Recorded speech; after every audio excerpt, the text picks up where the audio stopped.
Hi guys, welcome to Shiva on the go.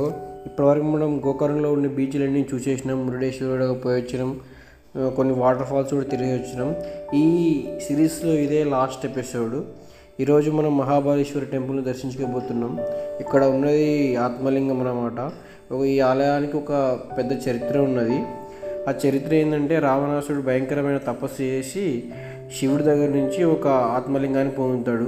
ఆ ఆత్మలింగాన్ని లంకలో ప్రతిష్ఠించడానికి రావణాసు వెళుతుంటే, ఒకవేళ ఆ లంకలో ఆ లింగాన్ని ప్రతిష్ఠిస్తే దుష్ప్రభావాలు జరుగుతాయని చెప్పి దేవతలందరూ పోయి విష్ణువు దగ్గర వేడుకుంటారు అన్నమాట.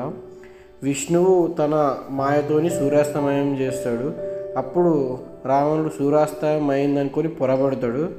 వెంటనే నారదుడు ఆ విషయాన్ని కనుక్కొని పోయి వినాయకుడి దగ్గర ఇలా లింగాన్ని తీసుకుపోయి భూమి మీద పెట్టమని చెబుతాడనమాట.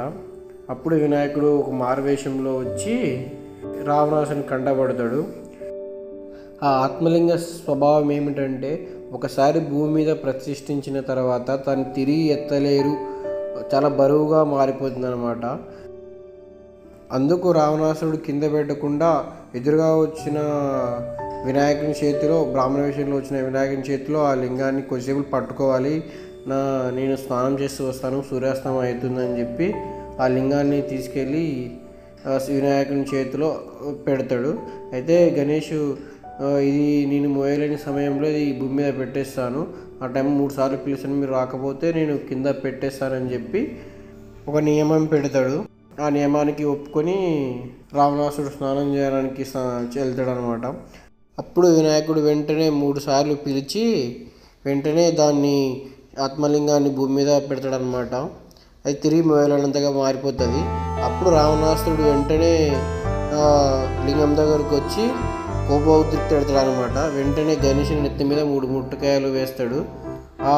అటువంటి దృశ్య రూపం కూడా గణేశుని ఈ విగ్రహ రూపం అక్కడ ఈ ఆలయం పక్కనే ఉంటుంది అనమాట.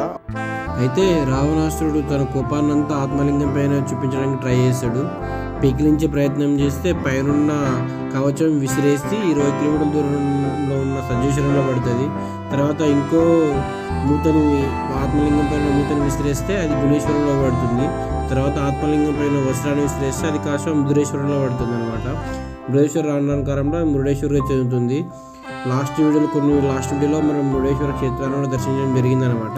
ఇది ఆలయం గోకర్ణ యొక్క అసలు చరిత్ర. లోపలికైతే ఫోన్లు అలవ లేవు కాబట్టి గుడి ఆవరణ మొత్తం ఇట్లా చూపిస్తున్నట్టు. ఈ ఆలయం పక్కనే గణపతి ఆలయం కూడా ఉందన్నమాట.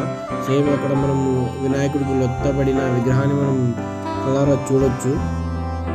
ఇక్కడ ఓన్లీ సాంప్రదాయ దుస్తులలో వెళ్తే మాత్రమే ప్రవేశం ఉంటుంది. మన విషయం బాగా గుర్తుంచుకొని మాత్రం ఆలయ దర్శనానికి అయితే వెళ్ళాలి. లోపలికి చూడడానికి మాత్రం చాలా బాగుంటుంది. ఇదే గణపతి దేవాలయం. లొట్టబడిన ఆకారంలో ఉంటుంది అన్నమాట విగ్రహం. ఇది శైవక్షేత్రాలలో ఒక ప్రసిద్ధమైన శైవక్షేత్రం అన్నమాట. ఇది ఇవాళ వీడియో. మళ్ళీ మంచి వీడియోతో మళ్ళీ కలుద్దాం. బాయ్.